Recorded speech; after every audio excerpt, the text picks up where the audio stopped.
امام و خطیب جامع مسجد دھوبنی، میں انہیں اس شعر کے ساتھ مدعو کرتا ہوں کہ کچھ ایسی بے خودی ہے تیرے انتظار میں، سبحان اللہ بولو، سبحان اللہ سبحان اللہ، کچھ ایسی بے خودی ہے تیرے انتظار میں، تصویر بن چکا ہوں تیرے انتظار میں، آہٹ پہ کان در پہ نظر دل میں اشتیاق، آہٹ پہ کان در پہ نظر دل میں اشتیاق، آنکھوں کے اشک سوکے تیرے انتظار میں۔ جناب حضرت مولانا مفتی شفیق احمد قاسم۔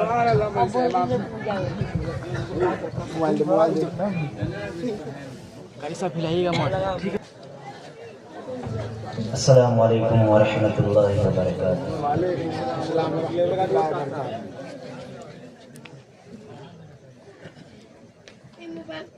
میرے محترم بزرگوں، دوستو،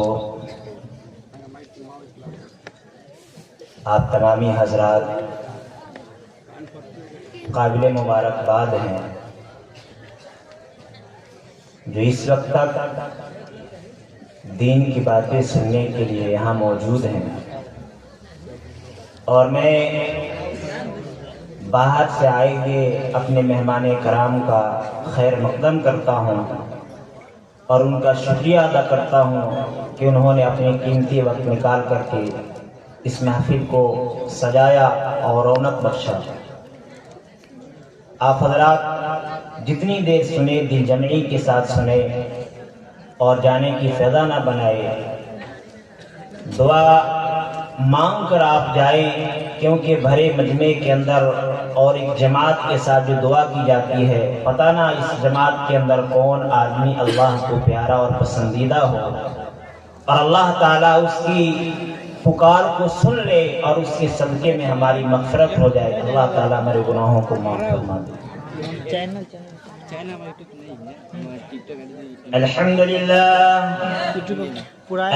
لله نحمده ونستعينه ونستغفره ونؤمن به ونتوكل عليه ونعوذ بالله من شرور أنفسنا ومن سيئات أعمالنا، من يهده الله فلا مضل له ومن يضلله فلا هادي له، ونشهد أن لا إله إلا الله وحده لا شريك له، ونشهد أن محمدا عبده ورسوله، أما بعد، رب اشرح لي صدري ويسر لي أمري واحلل عقدة من لساني يفقهوا قولي، ربي زدني علما ربي زدني علما ربي زدني علما۔ میرے محترم بزرگوں، دوستو، ابھی ہم چترویدی صاحب کا بیان سن رہے تھے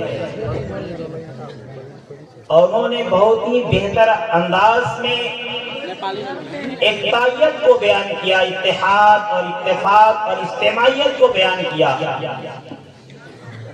کہ ایک انسان ہونے کے ناطے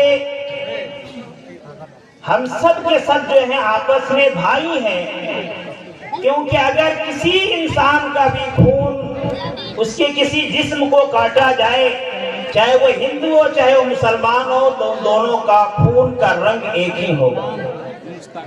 ایسے کچھ لوگ فتنہ پرور ہیں، کچھ لوگ فتین ہیں جو ہماری سماج کو بانٹنے کی کوشش کرتے ہیں اور توڑنے کی کوشش کرتے ہیں، ورنہ اگر ہم دھارمک بن جائیں، اگر ہم صحیح معنوں میں اپنے دھرم کے حساب سے چلنے والے بن جائیں تو ہمارے دلوں کے اندر کوئی قدورت نہ ہوگی، کسی کے پرتی کینہ اور کپٹ نہیں ہوگا، دھرم نہ جاننے کی وجہ سے، دین نہ جاننے کی وجہ سے آپس کے اندر جو ہے نا اتفاق نہیں ہوگا۔ میرے محترم بزرگوں، دوستوں، اللہ تعالیٰ قرآن مجید کے اندر فرماتا ہے، یا ایھا الناس اتقوا ربکم الذی خلقکم من نفس واحدہ وخلق منها زوجها وبث منهما رجالا كثيرا۔ میرے محترم بزرگوں، دوستوں، آپ اس آیت کے معانی اور مفہوم کو سمجھیے کہ اللہ تعالیٰ نے اس آیت کریمہ کے اندر کون کون سی باتیں بیان فرمائی ہیں۔ میری ماں اور بہنیں دھیان سے سنیں اور اپنے مقام اور مرتبہ کو پہچاننے اور جاننے کی کوشش کریں کہ اسلام نے آپ کو مقام اور مرتبہ دیا کہ دنیا کے اندر کسی نے وہ مقام اور مرتبہ نہیں دیا، آپ کی وہ سامنے وہ باتیں آئیں گی۔ تو میں نے جو قرآن کریم کی آیت تلاوت فرمائی ہے، اللہ تعالیٰ اس آیت کے اندر بیان فرماتا ہے کہ یا ایھا الناس اتقوا ربکم الذی، یا ایھا الناس کا لفظ ہے کہ اے لوگوں تم ڈرو اپنے اس اللہ سے جس نے تم کو پیدا کیا، من نفس واحدہ، ایک جان سے۔ یہ بھی جان جائیں گے ہندو اور مسلمان کہ ہمارے ماں باپ کون ہیں، جو چترویدی صاحب نے بتایا، میں اسی کو قرآن کی آیت سے بتلا رہا ہوں، اور آپ پہچان جائیں گے کہ اللہ نے کہا کہ اے لوگوں، یہاں اللہ نے نہیں کہا کہ اے مسلمانوں، اللہ نے یہ نہیں کہا کہ اے ہندوؤں، اللہ نے یہ نہیں کہا کہ اے کرسچنوں، اللہ نے یہ نہیں کہا کہ اے یہودیوں، بلکہ اللہ نے کہا اے لوگوں اپنے اس رب سے ڈرو جس نے ایک جان سے پیدا کیا۔ کون ہے ایک جان؟ ایک جان کون ہے؟ ہمیں اس کے چکر میں پڑنے کی ضرورت ہے، ہمیں ریسرچ کرنے کی ضرورت ہے، ہمیں پتہ لگانے کی ضرورت ہے کہ وہ ایک جان اور ایک فرد کون ہے، وہ ایک آدمی کون ہے جو جس سے سارا سرشٹی کو رچا گیا، جس سے سارا دنیا کو بنایا گیا، یہ دنیا وجود میں آئی۔ وہ ہے حضرت آدم علیہ السلام۔ کون ہے؟ حضرت آدم علیہ السلام۔ اسی آیت کے اندر میں بتاؤں گا، آپ ایک صرف مطلب کو سمجھ لیجئے، میں کیسے کہتا ہوں اور کس دعوے سے کہتا ہوں کہ ہمارے ماں باپ جو ہیں ایک ہیں۔ آپ آدمی کے ورڈ سے آپ سمجھ سکتے ہیں، جو لفظ ہے نا آدمی، اس آدمی کے لفظ سے آپ سمجھ سکتے ہیں کہ ہمارے ماں باپ ایک ہیں۔ میں اس کو سمجھاتا ہوں کہ ہم ہندی پڑھتے ہیں، لکھا جاتا ہے نیپالی، اصل لفظ کیا ہے؟ نیپال ہے، ورڈ کیا ہے؟ نیپال ہے۔ اور اگر ہم سے کوئی پوچھتا ہے کہ آپ کس ملک سے ہیں تو نیپال سے کہتے ہیں، اور ہم کہتے ہیں کہ ہم نیپالی ہیں۔ اگر کوئی پوچھتا ہے چینی آدمی سے تو کہتے ہیں کہ میں چینی ہوں، چین کا رہنے والا ہوں۔ اگر کوئی کہتا ہے کہ تو کس دیش کا رہنے والا ہے تو افغانستان کا رہنے والا کہتا ہے کہ میں افغانستانی ہوں۔ افغانستان کے آخر میں کیا جڑا ہوا ہے؟ درگن جڑا ہوا ہے۔ نیپال کے آخر میں درگن جڑا ہوا ہے، نیپالی ہے نا۔ بھارت کا رہنے والا کہتا ہے کہ میں بھارتی ہوں، یعنی بھارت کا رہنے والا۔ تو ان سب میں درگن جوڑا گیا ہے۔ کیا جوڑا گیا ہے؟ درگن۔ اسی طریقے سے لفظ کیا ہے؟ آدم ہے۔ کیا ہے؟ میں لفظ آدم ہے، اسی آدم کے آخر میں درگن جوڑا گیا ہے، تو آدمی بنا ہے، جس کا مطلب یہ ہوتا ہے کہ اس سرشٹی کے اوپر، اس روئے زمین کے اوپر جتنے بھی آدمی ہیں وہ آدم سے تعلق رکھتے ہیں۔ کس سے؟ آدم سے تعلق رکھتے ہیں۔ ان سب کا ماں باپ جو ہے وہ آدم ہے۔ آپ لفظ سے پتا کر سکتے ہیں کہ آپ کے ماں باپ کون ہیں، اور پہلے انسان کون ہے؟ پہلے انسان حضرت آدم ہے۔ تو وہی اللہ تعالیٰ نے قرآن مجید کے اندر فرمایا کہ ڈرو اے لوگوں، ڈرو اپنے اس رب سے جس نے تم کو ایک جان سے پیدا کیا، وَخَلَقَ مِنْهَا زَوْجَهَا، اور اسی جان سے تمہاری بیوی کو بھی پیدا کیا۔ اسی جان سے تمہارے لیے تمہاری بیوی کو پیدا کیا۔ وَبَثَّ مِنْهُمَا رِجَالًا كَثِيرًا وَنِسَاءً، اور پھر آدم علیہ السلام اور ان کی بیوی کے ذریعے جو ہے اللہ تعالیٰ نے اس روئے زمین کے اوپر انسانوں کی کثرت کر دی۔ انسان پیدا ہوتے، مرد پیدا ہوتے گئے، عورتیں پیدا ہوتی گئی، اور ایک دوسرے کا نکاح ہوتا گیا، اور اس طریقے سے سرشٹی اور یہ دنیا آباد ہو گیا۔ تو آپ یہ جان گئے کہ ہم سب کے ماں باپ ایک ہیں اس قرآن کی روشنی میں، اور پھر یہ کہ ورڈز کے اعتبار سے۔ میرے محترم بزرگوں، دوستوں، اللہ تعالیٰ قرآن میں، اللہ کے نبی صلی اللہ علیہ وسلم فرماتے ہیں کہ الدنیا کلھا متاع وخیر متاع الدنیا المرأة الصالحہ، کہ دنیا سب کے سب سامان ہے، دنیا سب کے سب سامان ہے، وخیر متاع الدنیا المرأة الصالحہ، اور فرمایا کہ سب سے بہترین سامان جو ہے وہ نیک بیوی ہے۔ کون ہے؟ نیک بیوی ہے، یہ سب سے بہترین سامان ہے۔ تو پتہ یہ چلا کہ بیویوں کو، عورتوں کو نیک ہونا چاہیے، کیونکہ نیک ہونا یہ مرد کے لیے بڑی خوش قسمتی کی بات ہے، کیونکہ اللہ کے نبی نے فرمایا یہ دنیا سب کے سب ساز و سامان ہے، اور ان میں سب سے ہے وہ عورت ہے اگر وہ نیک ہے تو، اگر وہ نیک ہے تو۔ میرے محترم بزرگوں دوستو، ہمیں یہ بھی جاننا ہوگا، ہمیں یہ جاننا ہوگا کہ آپ صلی اللہ علیہ وسلم کے آنے سے پہلے عورتوں کو ذلیل سمجھا جاتا تھا، عورتوں کو گھٹیا سمجھا جاتا تھا، لیکن اللہ کے نبی صلی اللہ علیہ وسلم اس دنیا کے اندر آئے تو اللہ کے نبی صلی اللہ علیہ وسلم نے کہا کہ عورت گھٹیا نہیں ہے، وہ ماں ہے تو اس کے قدموں کے نیچے جنت ہے، اگر ماں ہے تو قدموں کے نیچے جنت ہے، اور اگر وہ بہن ہے تو رحمت ہے، اور فرمایا کہ اگر بیوی ہے تو بہترین رفیق حیات ہے، بہترین رفیق حیات ہے۔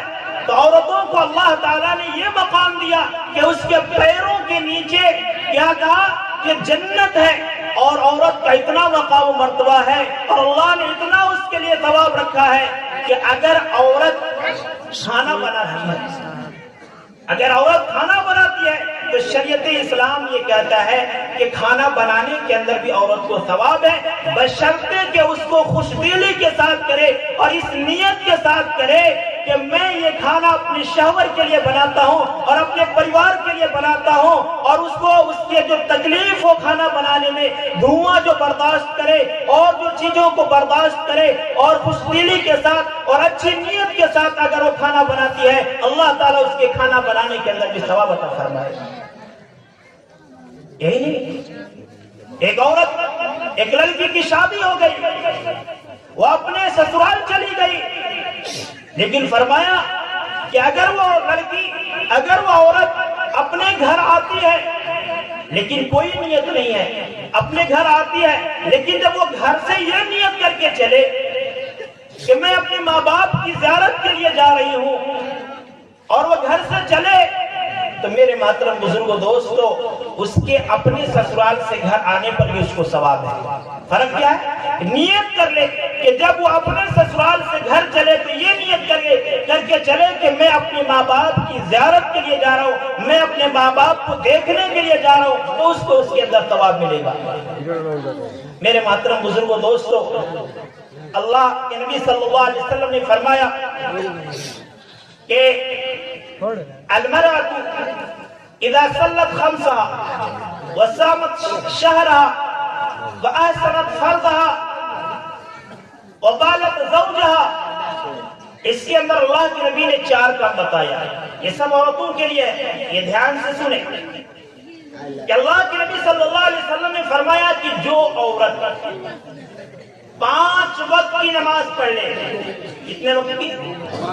5 وقت کی نماز پڑھ لے، اور فرمایا کہ رمضان کے مہینے کا روزہ رکھ لے، اور تیسری چیز اللہ کے نبی نے فرمایا کہ اپنے شرمگاہ کی حفاظت کر لے، پاک دامنی اختیار کر لے، اپنی عزت کی حفاظت کر لے، اور چوتھی چیز اللہ کے نبی نے فرمایا کہ وہ اپنے شوہر کی اطاعت کر لے، اپنے شوہر کی اطاعت کر لے، اس کی باتوں کو مان لے۔ تو اللہ کے نبی صلی اللہ علیہ وسلم نے عورتوں کے لیے یہ پروانہ دیا ہے، فَلْتَدْخُلْ مِنْ أَيِّ أَبْوَابِ الْجَنَّةِ شَاءَتْ، تو جنت کے جس دروازے سے چاہے وہ جنت میں چلی جائے۔ اب بتائیے عورتوں کو اس سے بڑا مقام کیا ہوگا، اور کتنا آسان کام فرمایا اللہ کے نبی نے، 4 کام فرمایا ہے۔ اب یہ 4 کام کون ہے؟ آپ کے سامنے آ گئی کہ 5 وقت کی نماز پابندی کے ساتھ پڑھ لیں، 5 وقت کی نماز پابندی کے ساتھ پڑھ لیں۔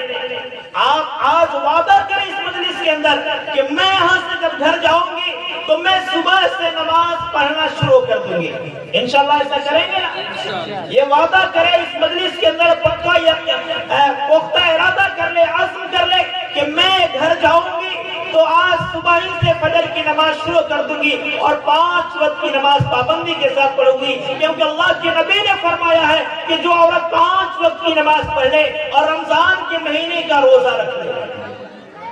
اور آگے تیسری چیز کہ اپنی عزت کی حفاظت کر لے، اپنی عزت کی حفاظت کر لے۔ ایک حدیث کے اندر اللہ کے نبی صلی اللہ علیہ وسلم نے فرمایا کہ جو آدمی دو چیزوں کی ضمانت لے لے، جو آدمی دو چیزوں کی ضمانت لے لے، میں اس کے لیے جنت کی ضمانت لیتا ہوں، جنت کی ذمہ داری لیتا ہوں۔ کون سی چیز؟ ما بین الرحلین، کیا؟ جو دونوں جبڑوں کے درمیان ہے، دونوں جبڑوں کے درمیان ہے، یعنی زبان کی حفاظت کی ذمہ داری لے لے، زبان کی حفاظت کی ذمہ داری لے لے۔ وما بین الرجلین، اور جو اس کے دونوں ٹانگوں کے درمیان ہے، یعنی مرد اور عورت جو ہے اپنی شرمگاہ کی حفاظت کی ذمہ داری لے لے، میں اس کے لیے جنت کی ذمہ داری لیتا ہوں۔ بتائیے کتنا آسان ہے جنت، کتنا آسان ہے جنت، زبان کی حفاظت کر لے۔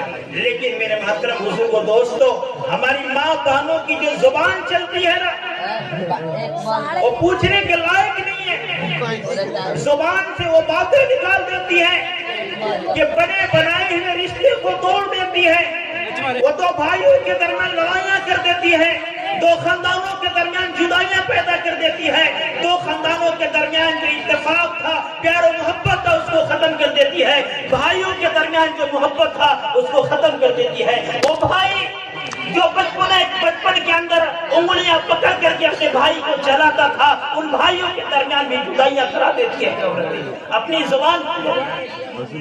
فرمایا اللہ کے نبی صلی اللہ علیہ وسلم نے کہ جو آدمی چاہے وہ مرد ہو وہ عورت اپنی زبان کی حفاظت کی ذمہ داری لے لے، میں اس کے لیے جنت کی ذمہ داری لیتا ہوں۔ ایک مرتبہ ایک آدمی نے آپ صلی اللہ علیہ وسلم کے سامنے ایک عورت کا دو عورتوں کا تذکرہ، ایک آدمی آپ صلی اللہ علیہ وسلم کے سامنے دو عورتوں کا تذکرہ کیا۔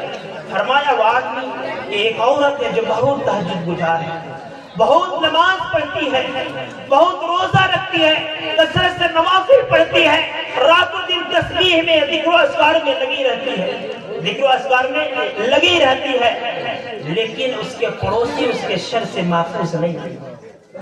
اس کے پڑوس میں رہنے والے جو لوگ ہیں وہ اس کی زبان سے بچتے نہیں ہیں، ان سے لڑائیاں کرتی ہیں، ان سے جھگڑے کرتی ہیں، ان سے لڑائیاں کرتی ہیں، جھگڑے کرتی ہیں۔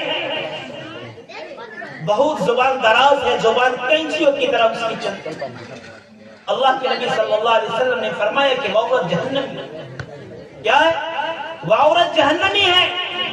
بتائیے کہ وہ عورت عبادت گزار ہے، نماز پڑھنے والی ہے، روزہ رکھنے والی ہے، تہجد پڑھنے والی ہے، ذکر و اذکار کرنے والی ہے، تسبیح ہاتھ میں لے کر کے گھومتی پھرتی ہے، لوگ اس کو بہت اچھا جانتے ہیں، لیکن اس کے پڑوسی اس سے بچتے نہیں ہیں، وہ ان سے لڑائیاں اور جھگڑے کرتی ہے۔ تو سارا کا سارا نماز پڑھنا، روزہ رکھنا، تہجد گزار بننا، ذکر و اذکار کرنا، یہ سارا کا سارا بیکار چلا گیا جب اس کے پڑوسی اس سے محفوظ نہیں ہے، اس کے ظلم و ستم سے بچتے نہیں ہیں، اس کے گالی گلوچ سے بچتے نہیں ہیں، تو ساری عبادتیں ختم ہو جہنم میں چلی جائے۔ یہ زبان، میں زبان کی بات کر رہا ہوں کہ زبان حفاظت میں نہیں رکھا اس نے، زبان پر قابو نہیں رکھا اس نے، تو ساری نمازیں چلی گئی، سارا روزہ چلا گیا، سارا عبادتیں چلی گئی، زبان کی چلی۔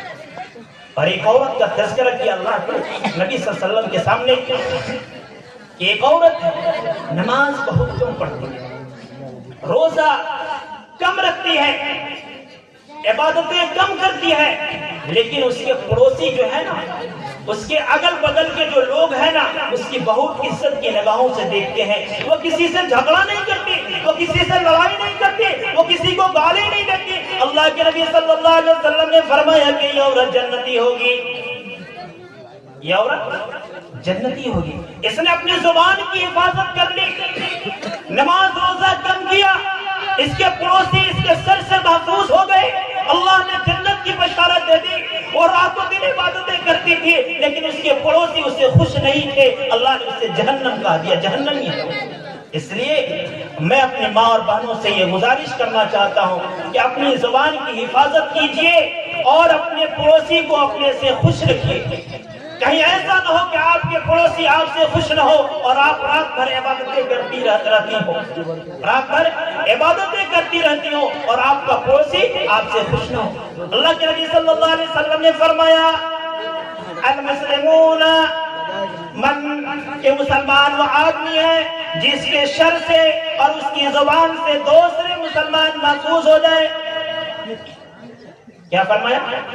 کہ حقیقت میں مسلمان وہ آدمی ہے جس کی شر سے، جس کی گالی گلوچ سے، جس کی بدزبانی سے دوسرے لوگ محفوظ ہو، وہ سب سے بہتر انسان ہے، وہ بہتر مسلمان ہے. تو ہمیں بہتر مسلمان بننا ہے، اپنی زبان کی حفاظت کرنی ہے، یہ پروانہ دینا ہے، یہ پیغام دینا ہے دنیا کو کہ اسلام کسی کے اوپر ظلم و ستم نہیں سکھاتا. اسلام یہ نہیں سکھاتا کہ تم کسی کو گالی دو. اسلام یہ نہیں سکھاتا کہ اپنے پڑوسی کو ستاؤ. اسلام یہ نہیں سکھاتا کہ تم سے تمہارا پڑوسی ناراض ہو جائے تمہارے اعمال سے. تو میرے محترم بزرگوں دوستو، ایک بات یہ ہو گئی کہ اپنی زبان کی آپ حفاظت کر لے. اللہ کے نبی صلی اللہ علیہ وسلم نے یہ وعدہ کیا ہے کہ میں اسے آدمی کو جنت دلواؤں گا. اور اپنی شرمگاہ کی حفاظت کر لے. اسی چیز کو اللہ کے نبی صلی اللہ علیہ وسلم نے فرمایا کہ اپنی شرمگاہ کی جو حفاظت کر لے. آج دیکھیے موبائل کا سسٹم ایسا چلا ہے کہ آج برائیوں سے کوئی بچ نہیں رہا ہے. غیر مردوں سے باتیں کرنا، غیر محرم سے باتیں کرنا، یہ آج موبائل نے سکھا دیا. اور ہمارے لڑکے اور لڑکیاں یہ دونوں اس کے اندر ملوث ہیں، دونوں اس کے اندر گرفتار ہیں. غیروں سے باتیں کرتے ہیں جو سراسر ناجائز اور حرام. اس لیے ہمیں اس کی حفاظت کی ضرورت ہے. آپ یہ تہیہ کر لیں کہ آپ اپنی اولاد کو اگر بچانا چاہتے ہیں جہنم کی آگ سے، آپ دنیا کی نظروں سے اپنی اولاد کو حفاظت کرنا چاہتے ہیں، جہنم کے ایندھن بننے سے آپ اگر اپنی اولاد کو بچانا چاہتے ہیں، تو سب سے پہلا اپنا کام یہ کیجیے کہ گھروں کے اندر اپنے بچوں کو جن کی شادیاں نہیں ہوئی ہیں ان کے ہاتھوں میں موبائل نہ جانے دیں. ان کے ہاتھوں میں موبائل نہ جانے دے. یہ موبائل وہ چیز ہے جو آج دنیا کو برباد کر رہی ہے اور جہنم کے دہانے پر کھڑا کر رہی ہے. تو اللہ کے نبی صلی اللہ علیہ وسلم نے فرمایا کہ جو 5 وقت کی نماز پابندی سے پڑھ لے اور رمضان کے مہینے کے اندر روزہ رکھ لے اور یہ کہ اپنی شرمگاہ کی حفاظت کر لے. اور اللہ کے نبی صلی اللہ علیہ وسلم نے فرمایا کہ اپنے شوہر کی اطاعت کر لے. آج ہم یہ سوچیں کہ ہم عورت ہو کر کے اپنے شوہر کی کتنی بات مانتے ہیں، کتنی اطاعت کرتے ہیں اور کتنے ان کے حکموں کے مطابق ہم چلتے ہیں. آپ اپنی گریبان کے اندر جھانک کر کے دیکھ سکتی ہیں کہ ہم اپنے شوہر کی کتنی بات ماننے والی ہیں، ہم کتنے اپنی شوہر کی بات مانتی ہیں. آپ خود اس کا اندازہ کر سکتی ہیں.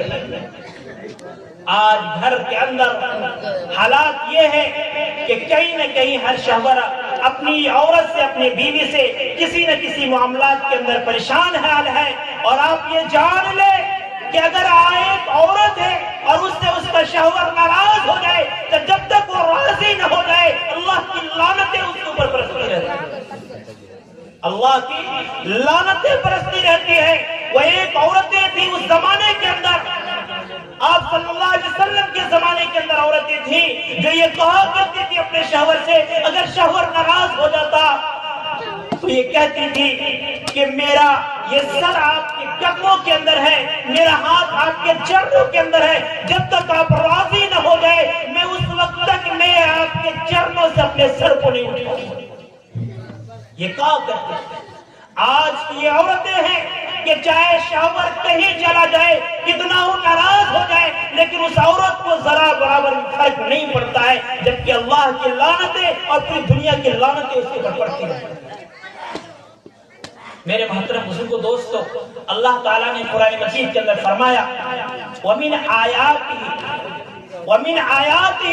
اللہ نے فرمایا کہ اللہ کی نشانیوں میں سے ہے، اللہ کی نشانیوں میں سے ہے کہ اللہ تعالیٰ نے ایک عورت کو پیدا کیا،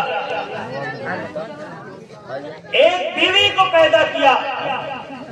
کس مقصد کے لیے پیدا کیا؟ اللہ تعالیٰ نے بیان فرمایا کہ بیوی کو پیدا کرنے کا مقصد، عورت کو پیدا کرنے کا مقصد یہ ہے کہ میاں بیوی کو سکون حاصل ہو، اطمینان حاصل ہو، راہ دو زندگی خوشگوار ہو، زندگی خوشگوار ہو۔ یہ اللہ تعالیٰ نے قرآن مجید کے اندر کیا، اللہ تعالیٰ نے حضرت آدم کو پیدا کیا، اللہ تعالیٰ نے جنت کا درا آدم کو رکھا اور ہر نعمتوں سے نوازا آدم علیہ السلام کو، اور ہر چیز موجود ہے جنت کے اندر، لیکن پھر بھی تنہائی محسوس کر رہے تھے آدم علیہ السلام۔ تو اللہ تعالیٰ نے آدم علیہ السلام کی بائیں پسلی سے حوا رضی اللہ تعالیٰ عنہ کو پیدا کیا تاکہ آدم علیہ السلام کو سکون حاصل ہو۔ تنہا ہے آدم، تو پتہ یہ بھی چلا کہ یہ دنیا کے اندر سب کچھ ہے، دنیا کے اندر رنگینیاں ہے، دنیا کے اندر عیش و آرام ہے، دنیا کے اندر چاشنی اور روشنی ہے، لیکن اگر اس مرد کی زندگی کے اندر، کسی مرد کی زندگی کے اندر عورت نہیں تو وہ اکیلا ہے، وہ تنہا ہے، اسے خوشی نہیں ہے، اسے کوئی چیز اچھی نہیں لگتی ہے اگر عورت اس کی زندگی کے اندر نہیں ہے تو، کیونکہ آدم علیہ السلام کے لیے اللہ نے ہر چیز دیا لیکن بیوی کو نہیں بنایا تھا، تو اس وقت تک بے چین تھے۔ جب بیوی کو بنا دیا، بیوی کو پیدا کر دیا، تو اللہ حضرت آدم علیہ السلام کو سکون حاصل ہوا۔ اسی چیز کو اللہ تعالیٰ نے قرآن مجید کے اندر فرمایا کہ اللہ تعالیٰ نے بیویوں کو اس لیے پیدا کیا ہے تاکہ سکون حاصل کرو، سکون مل جائے دونوں کو۔ اب اگر سکون نہ ملے، اگر شادی ہونے کے باوجود، میاں بیوی ایک جا ہونے کے باوجود ایک دوسرے سے اگر آرام نہ ملے، اگر چین و سکون نہ ملے، تو شادی کا کوئی مقصد نہیں رہا، عورت کا کوئی مقصد نہیں رہا، بیوی کا کوئی مقصد نہیں رہا، کیونکہ یہ اللہ بتا رہا ہے کہ جب سکون حاصل ہو عورتوں سے تو شادی کا کوئی مقصد نہیں۔ اور فرمایا اللہ تعالیٰ نے اسی آیت کے اندر آگے فرمایا وَجَعَلَ بَيْنَكُمْ مَوَدَّةً وَرَحْمَةً، کہ اللہ تعالیٰ نے دو چیزیں رکھی ہے شوہر اور بیوی کے درمیان۔ ایک تو یہ کہ اللہ تعالیٰ نے محبت رکھا ہے، محبت رکھا ہے۔ آپ اندازہ کر سکتے ہیں کہ عورت بھی بیگانی ہے، وہ کسی دوسرے گاؤں سے آئی ہوئی ہے، وہ کسی پرائے کی لڑکی ہے، وہ کسی اور کی لڑکی ہے، اور لڑکا کسی اور کہیں اور کا ہے، وہ کسی اور کا لڑکا ہے، لیکن میرے محترم بزرگوں دوستو، ان دو خاندانوں سے اٹھ کر کے جب یہ لڑکا لڑکی ایک ساتھ ملتے ہیں تو اللہ ان دونوں کے درمیان ایسی الفت و محبت پیدا فرما دیتے ہیں کہ اتنی الفت و محبت دنیا کے اندر کسی چیز میں نہیں رہتی، کسی چیز میں نہیں رہتی۔ ماں باپ سے بھی اتنی محبت نہیں رہتی جتنی بیوی سے محبت رکھتی ہے۔ کہاں وہ غیر کی لڑکی، کہاں وہ غیر جگہ سے آئی ہوئی ہے، کہاں یہ لڑکا کہیں اور کا ہے، لیکن اللہ کی قسم جب شادی ہو جاتی ہے تو اللہ ایسی محبتیں ڈال دیتا ہے دونوں میں کہ دنیا چھوٹ جاتی ہے، لیکن یہ دو میاں بیوی نہیں تھی۔ اسی چیز کو اللہ نے کہا کہ اللہ کی نشانیوں میں سے کتنی بڑی نشانی ہے کہ کہاں کی لڑکی کہاں کا لڑکا، اور ایک دن سنبندھ ہو گیا تو دونوں میں اتنی محبت ہو گئی کہ اب ان دونوں کا الگ ہونا مشکل ہو جاتا ہے۔ اور آگے ایک چیز بہت فائدہ بھی اللہ تعالیٰ نے بتایا، وَجَعَلَ بَيْنَكُمْ مَوَدَّةً وَرَحْمَةً کا بھی لفظ فرمایا ہے کہ یہ تو چیز محبت جو ہوتی ہے، پیار جو ہوتا ہے، یہ زمانے کی چیز ہے، لیکن جب انسان بوڑھا ہو جاتا ہے تو یہ محبت نہیں رہتی، یہ پیار نہیں رہتی، بلکہ رحمت اللہ تعالیٰ ڈال دیتا ہے۔ ایک دوسرے کے لیے وہ جس لیے جیتے ہیں، وہ شفقت اور جو اللہ تعالیٰ رحمت کا مبدا ان دونوں کے درمیان پیدا کر دیتا ہے، اور ایک دوسرے کی مہربانی کے لیے، ایک دوسرے کی شفقت کی وجہ سے ایک دوسرے کو جیتے ہیں اور ایک دوسرے کے لیے مرتے ہیں۔ رحمت کا لفظ اللہ تعالیٰ نے بیان فرمایا ہے۔ تو میرے محترم بزرگوں دوستو، بتانے کا مطلب یہ ہے کہ میاں بیوی شادی کا مقصد یہ ہے کہ ان دونوں سے سکون حاصل ہو۔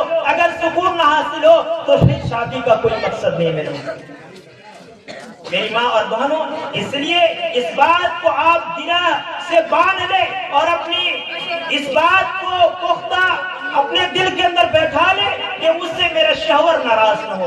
دنیا روٹھ جائے، دنیا ناراض ہو جائے، لیکن شوہر کو کبھی ناراض کرنے کی کوشش مت کرنا، کیونکہ تم لاکھ عبادتیں کرو گی، لاکھ تم تہجد گزار کرو گی، لیکن اس حال میں تمہارا انتقال ہوتا ہے کہ تم سے تمہارا شوہر ناراض ہے تو تم کبھی جنت میں نہیں جا سکتے، تم کبھی جنت میں نہیں جا سکتی۔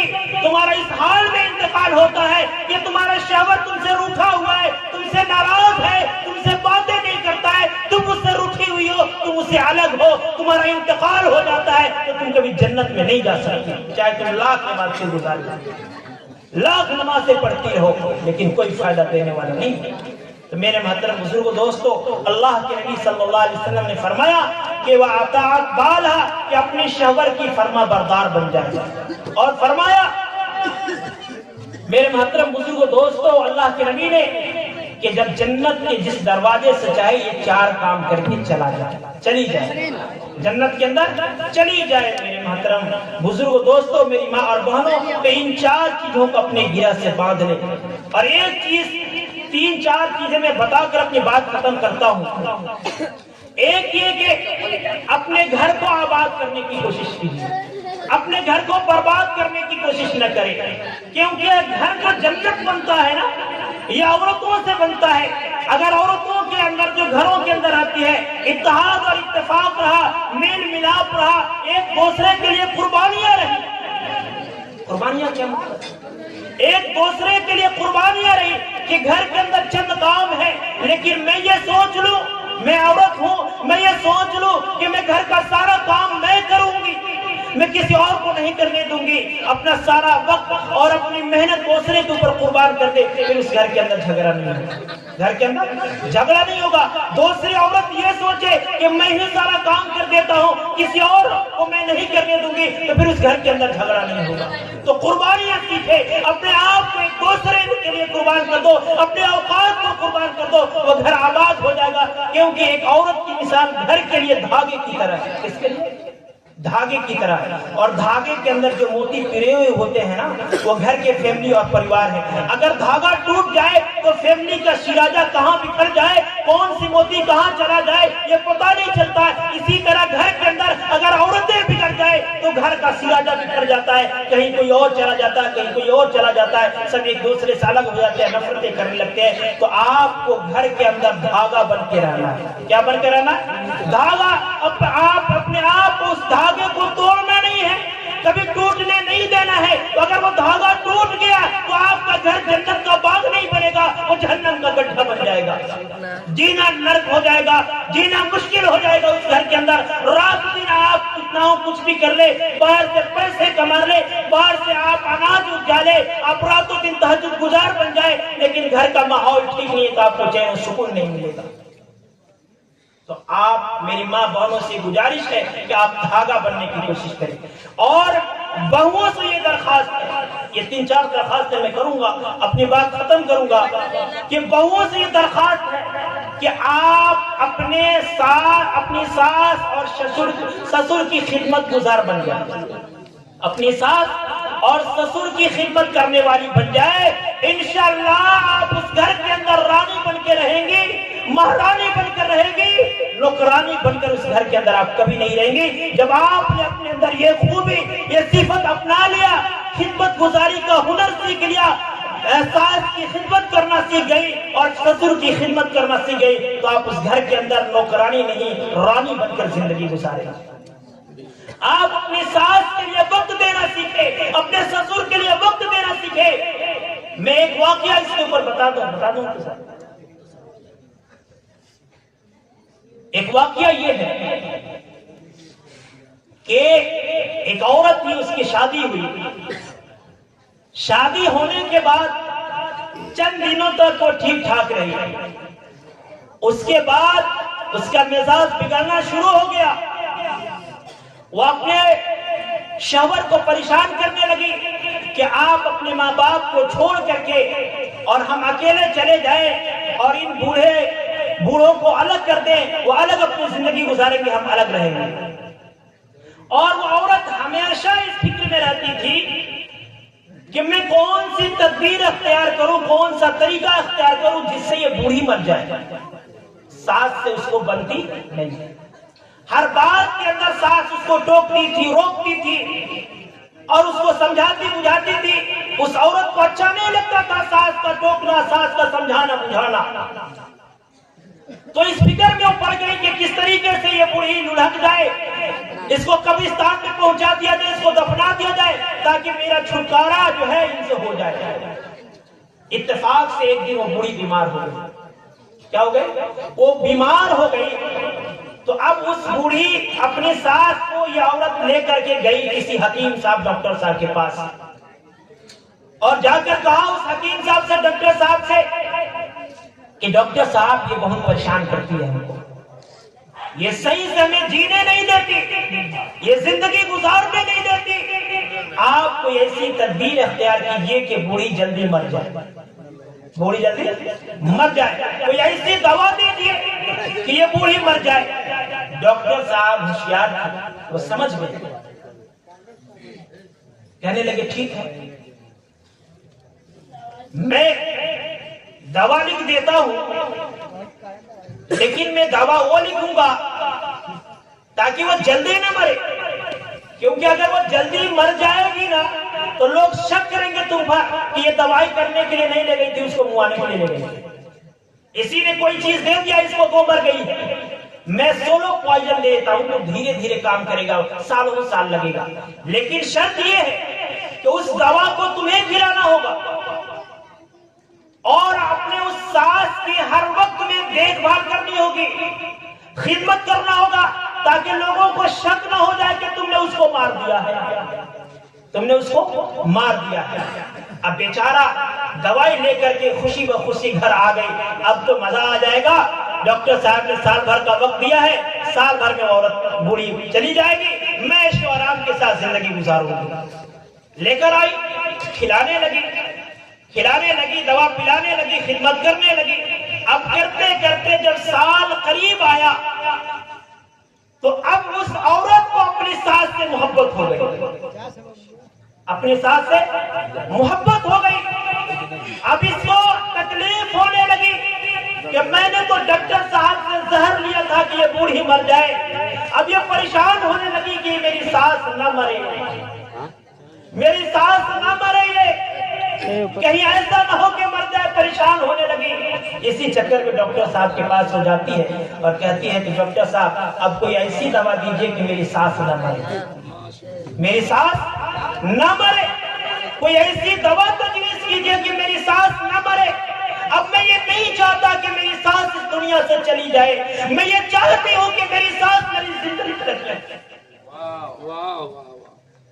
تو ڈاکٹر صاحب نے اس کو سمجھایا کہ دیکھو میں نے کوئی زہر کی دوا نہیں دی تھی، میں نے کوئی زہر کی دوا نہیں دی تھی، میں نے ایسے ہی اینٹی بائیوٹک دے دیا تھا جس کا کوئی سائیڈ ایفیکٹ نہیں ہوگا، وہ بدن کے اندر کوئی اثر نہیں پڑے گا، کیونکہ میں نے سمجھ لیا تھا کہ اس کی کارن ایک ہے، اس کی وجہ یہ ہے کہ تم اپنی ساس سے الگ رہتی تھی، تم اپنے ساس کی خدمت نہیں کرتی تھی، تم اپنے ساس کے لیے وقت نہیں نکالتی تھی، تم اپنے ساس کے پاس نہیں بیٹھتی تھی، تو تجھے اس سے نفرت تھی۔ جب تو نے ساس کے پاس بیٹھنا شروع کر دیا، جب تو نے ساس کی خدمت شروع کر دی، جب تو نے ساس کے ساتھ اٹھنا بیٹھنا شروع کر دیا، اب تجھے محبت ہو گئی ہے، اب تجھے محبت ہو گئی ہے، اب اس کی ہر بات اچھی لگتی ہے۔ تو جانتے ہیں کہ ساس اور بہو کے درمیان لڑائی کیوں ہوتی ہے؟ کیونکہ بہو جو ہے یہ اپنے ساس کے لیے وقت نہیں نکالتی ہے، اس کو اس کی باتیں اچھی نہیں لگتی ہے۔ جب اس کے ساتھ اٹھنا بیٹھنا شروع کر دے گی،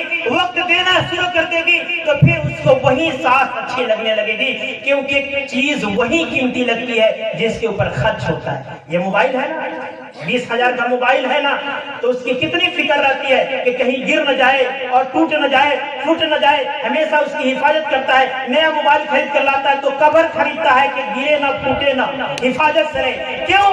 کیونکہ اس کے اوپر محنت لگا ہے 20,000 کا، 20,000 خرچہ لگا ہے میرا، اس کے اوپر لگانی کیا ہے 20,000۔ تو موبائل سے محبت ہے تو آپ جس چیز کے اوپر لگانی کریں گے، کھیتوں کے اندر دانا ڈالتے ہیں، کھیتوں کے اندر دوائیاں ڈالتے ہیں، کھیتوں کے اندر محنت کرتے ہیں، تو بالیوں سے محبت ہو جاتی ہے۔ جب بالیوں کے اندر، دھان کے اندر جب کیڑا پکڑ لیتا ہے تو انسان تکلیف محسوس کرنے لگتا ہے کہ میں دھان کے اندر کیڑا پکڑ لیا ہے۔ کیوں تکلیف محسوس کرتا ہے؟ کہ لگانی کیا اس کو، کیا کیا ہے؟ لگانی کیا ہے، وقت دیا ہے، پیسہ لگایا ہے، محنت کیا ہے، تو اس سے ہمیں محبت ہو گئی ہے۔ جب وہ برباد ہوتی ہے تو ہمیں تکلیف ہوتی ہے۔ ٹھیک اسی طریقے سے جب تک اگر ایک بہو اپنے ساس کے لیے وقت نہیں نکالے گی، وقت نہیں دے گی اور وہ اپنے ساس کے پاس نہیں بیٹھے گی تو ساس بری لگے گی، کیونکہ لگانی اس کے اوپر نہیں ہے۔ لیکن جب وہی وقت دینا شروع کر دے گی، اپنا خرچ کرنا شروع کر دی وقت کو، تو وہی ساس میٹھی ہونے انگور کی طرح میٹھی ہو جائے گی۔